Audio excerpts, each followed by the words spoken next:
Questão 4, galera. O que a questão 4 fala pra gente?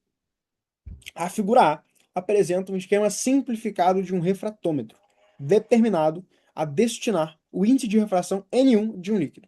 Nele, o líquido é iluminado por raios que o atravessam, atingindo na parte superior um vidro com índice de refração igual a 1,8, quando θ1 igual a 90.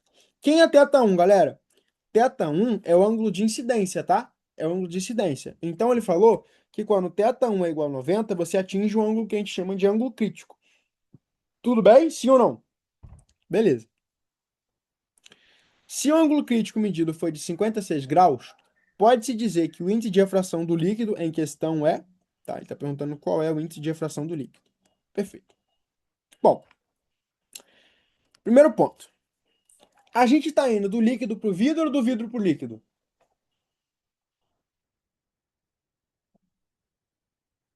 E aí?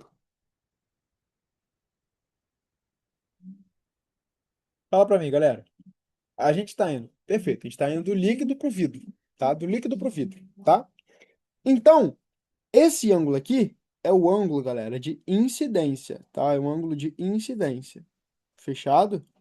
E esse ângulo aqui é um ângulo refratado. Ele disse que é um ângulo crítico. Quando que a gente tem um ângulo crítico? Quando o ângulo de incidência é igual a 90 graus. E ele disse que esse N2 aqui é 1,8. Tudo bem. Ele disse também que o ângulo crítico vale 56 graus, tá? Sempre vai valer 56 graus quando θ1 for 90. Tudo bem, nessas condições, né?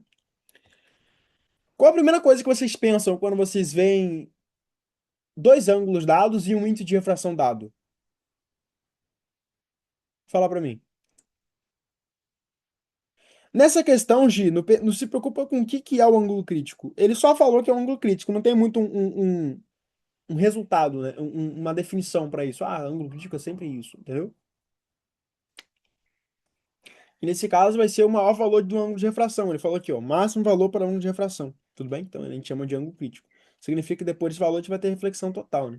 Ângulo limite, tá? Mas não se preocupa com isso não. Não se preocupa com isso não. Perfeito. Primeira coisa que a gente pensa é a lei de Snell. Muito bom. Então, vamos lá. Vai ser N1, que é o N do líquido, vezes o seno de 90, vezes o seno de 90. Isso é igual a N2, vezes o seno de ΔC, que é o ângulo crítico, tá? Perfeito. Então vai ser N do líquido, vezes 1, que é o seno de 90. Isso é igual a N2, que é 1,8, vezes o seno do ângulo crítico, que é de 0,8, né? Que o ângulo crítico é 56 graus. Como o seno de 56 graus é 0,8, então eu já vou botar 0,8 aqui mesmo. Então vai ser 1,8 vezes 0,8. O que eu penso aqui, pessoal? Eu penso em 18 vezes 8. 8 vezes 10, 80. 8 vezes 2, 64. 80 mais 64, 144, né? Como tem duas casas após a vírgula, fica 1,44. Então, o índice de refração do líquido é igual a 1,44. Tudo bem. Tiro, então, a letra C e a letra D. Agora vem o dilema. Se trocarmos esse líquido por um índice de refração maior, o ângulo crítico será maior. Ou se trocarmos esse líquido por um índice de refração maior, o ângulo crítico será menor. Bom, olha só. A gente achou que a NL vezes o seno de 90, isso é igual a N2 vezes o seno de ΔC. Primeiro ponto. N2 muda ou não muda? Tem como ele mudar ou não? Não. Esse ângulo de 90 muda ou não muda? Não muda. Porque ele falou que acontece quando o ângulo é de 90. O ângulo crítico só acontece quando um ângulo é 90. Então não pode mudar. Fechado. Então as únicas coisas que mudam é o índice de refração do líquido e o seno do ângulo crítico. Se eu aumentar o índice de refração do líquido, automaticamente essa multiplicação do lado direito tem que aumentar.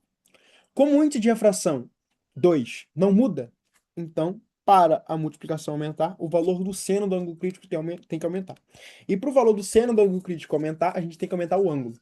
Qual a conclusão? Se eu aumento o índice de refração do líquido, eu aumento o meu ângulo crítico. Fechado, sim ou não? Beleza. Então, letra A, o nosso gabarito. Se a gente troca esse líquido por um índice de refração maior, o ângulo crítico será maior do que 56 graus, tá? Fechado.